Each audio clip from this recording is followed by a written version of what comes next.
Hi, I'm Izzy. If you ever wanted to play D&D but didn't know how to get started, I'm going to teach you the basics in just a few minutes. I play D&D every week, and I've even run a few games. It may seem complicated at first, but I'm going to make it really easy for you. Dungeons & Dragons, or D&D, is a type of tabletop role-playing game. There are lots of different types of tabletop role-playing games with different rules. This video focuses on D&D, but lots of things we talk about here will be similar in other games. A tabletop role-playing game just means you sit around a table and pretend to go on adventures. You can also play online, but I prefer to play in person. When you play, you need a character sheet, some dice, and your imagination. In these games, you can be anyone you want: a strong barbarian, a sneaky halfling, a powerful wizard, or a grouchy dwarf. But there are lots of other options too. You and your friends make up a story together, like you're in a movie or a book, but you get to decide what happens next. When you play, one of the people will take on the job of Game Master, or GM. They're like the storyteller and referee. The other players each make a character and pretend to be them in the story. You decide what you want to do, then you roll a dice to see if it works out or not. All the players working together are called a party. Everyone works as a team. It's not about beating the other players, and it's not about the players beating the Game Master, or the Game Master beating the players. You use special dice when you play D&D.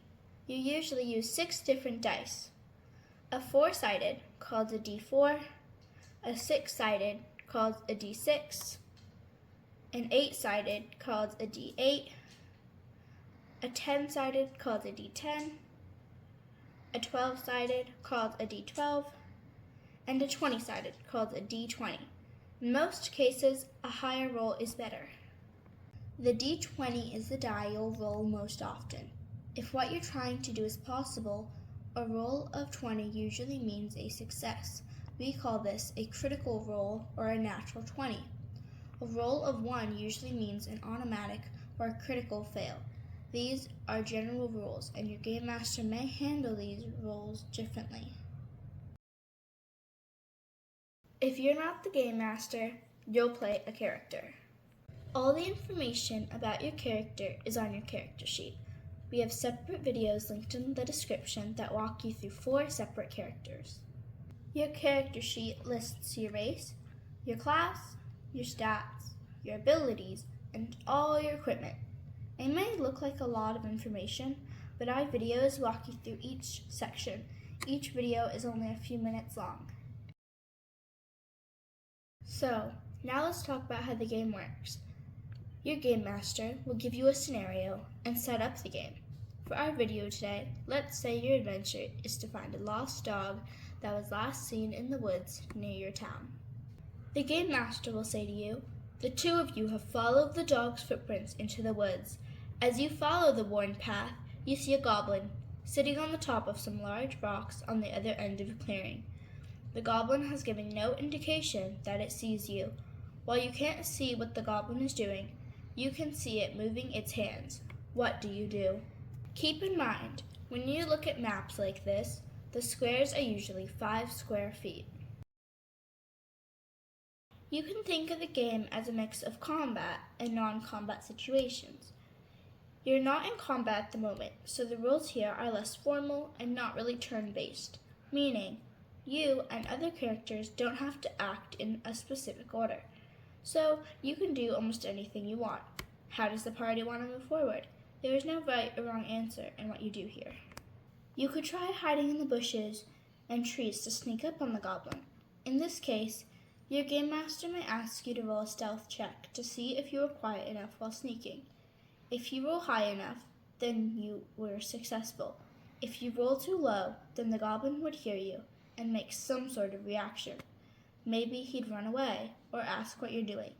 The Game Master would decide, and then you'd respond to what the goblin does.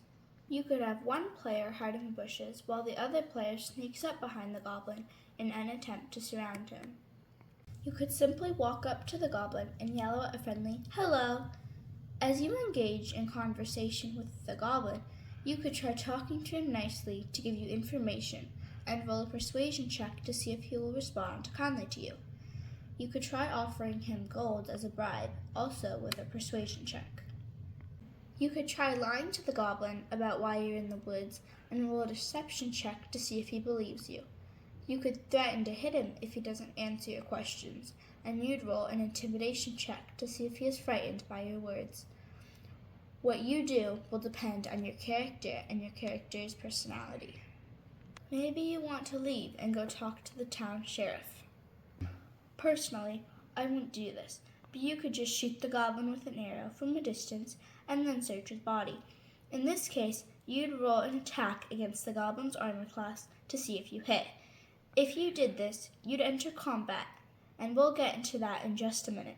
If you miss your attack, the goblin could fight back or run away. In all these cases, the Game Master will play as the goblin and make all the rules for the goblin. So, playing D&D is really pretty simple.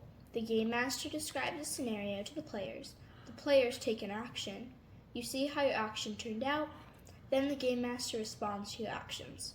Throughout these interactions, the players and Game Master will roll dice to determine the outcome, and you just repeat this process. If you're ever unsure about what to roll, don't worry. Your Game Master will be happy to help you. The examples we just talked about can be described as an encounter or exploration. When you enter combat, there are more formal rules that the players and Game Master follow. When combat starts, or is about to start, the Game Master will usually ask everyone to roll for initiative. Initiative determines who goes first. Whoever rolls highest on a d20 goes first, and whoever rolls lowest goes last. Keep in mind that initiative doesn't need to work like this. Something we do when playing with new or younger players is to start with whoever rolled highest. Then we go around the table clockwise. That way, everyone can clearly see the order of who goes next. Now that you know who goes first, each player will have a turn in that order. On your turn, you can do a combination of things. 1. Take an action. This includes making an attack, casting a spell, moving a longer distance, or providing assistance to another party member. 2. Move. You can move your normal move speed listed on your character sheet. This is usually 30 feet. 3. Take a bonus action.